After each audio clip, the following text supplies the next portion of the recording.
Hello guys, welcome to our new season, called Africa History Class. In today's episode, we are going to look at the rise and fall of the old Ghana Empire.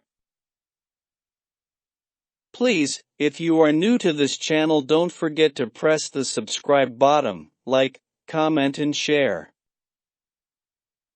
Let's get to today's class. The Ghana Empire, also known as Wagadu or Akar, was a West African empire based in the modern-day southeast of Mauritania and western Mali that existed from c. 300 until circa 1100. The empire was founded by the Saning people, and was based in the capital city of Kumbi-Sala. Complex societies, some based on trans-Saharan trade and Sultan gold, had existed in the region for centuries at the time of the empire's formation.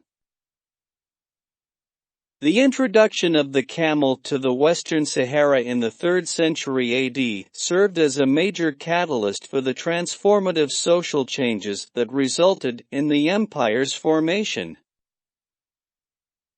By the time of the Muslim conquest of North Africa in the 7th century, the camel had changed the ancient, more irregular trade routes into a trade network running from Morocco to the Niger River.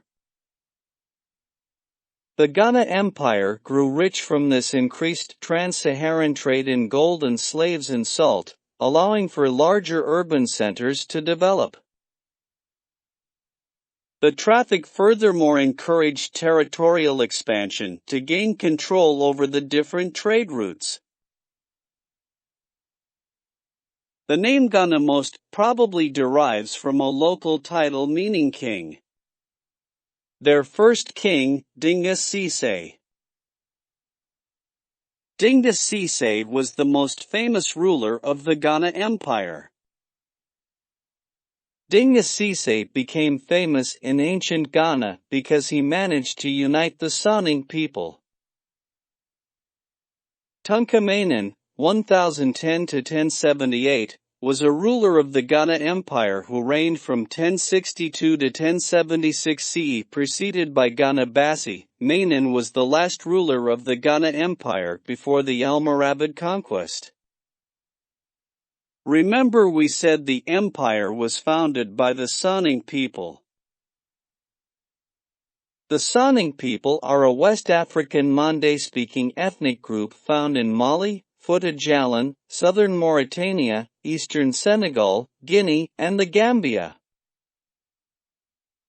They speak the Saning language, also called the Serekul or Azer language, which is one of the Mande languages.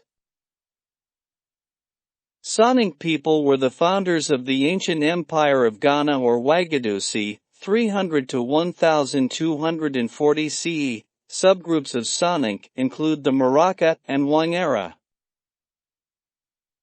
When the Ghana Empire was destroyed, the resulting diaspora brought Sanings to Mali, Mauritania, Senegal, Gambia, Burkina Faso, Côte d'Ivoire, Guinea-Conakry, modern-day Republic of Ghana, and Guinea-Bissau, where some of this trading diaspora was called Wangara. Predominantly Muslims, the Saning were one of the early ethnic groups from West Africa to convert to Islam in about the 10th century.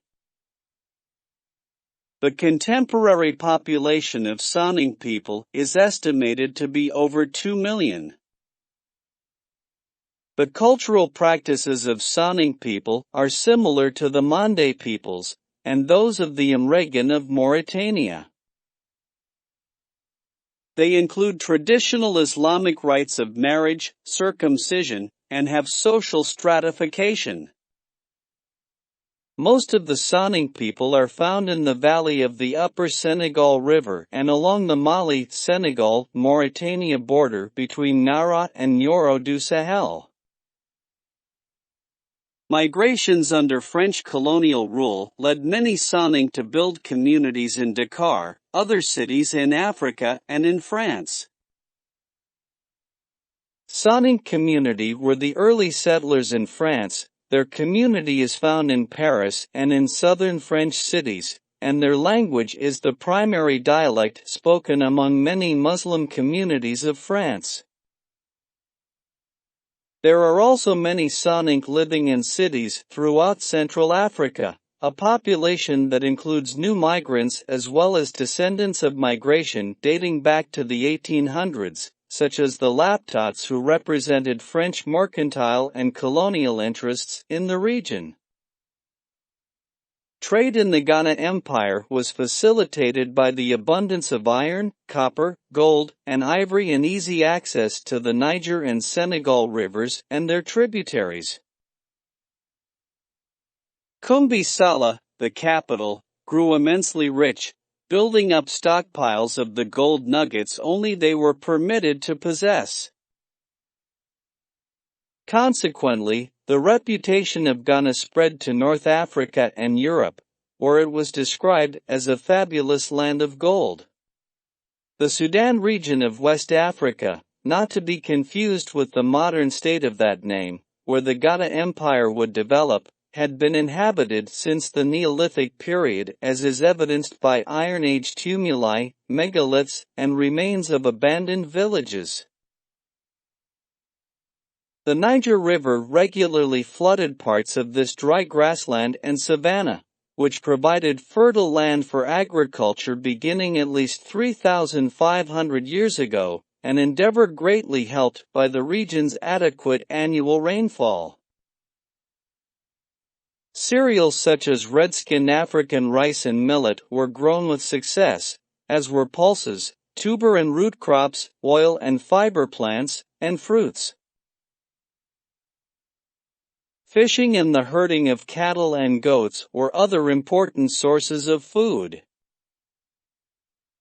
Local deposits of copper were exploited and used for trade, while metalworking in the region, as indicated by archaeological finds, dates back to at least the 6th century CE.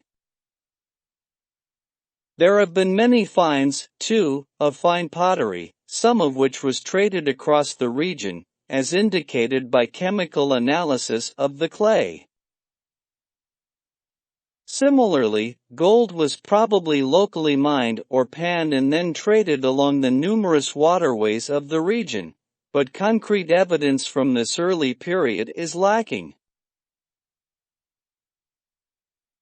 Indeed, the whole history of the region and the Ghana Empire before the 11th century CE remains vague due to a lack of written sources and the rather meager results of archaeology.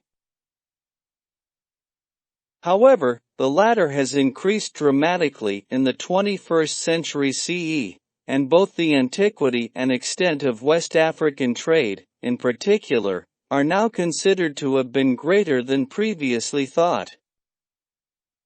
The Ghana Empire crumbled from the 12th century CE following drought, civil wars, the opening up of trade routes elsewhere, and the rise of the Sasso Kingdom, circa 1180 to 1235 CE, and then the Mali Empire, 1240 to 1645 CE.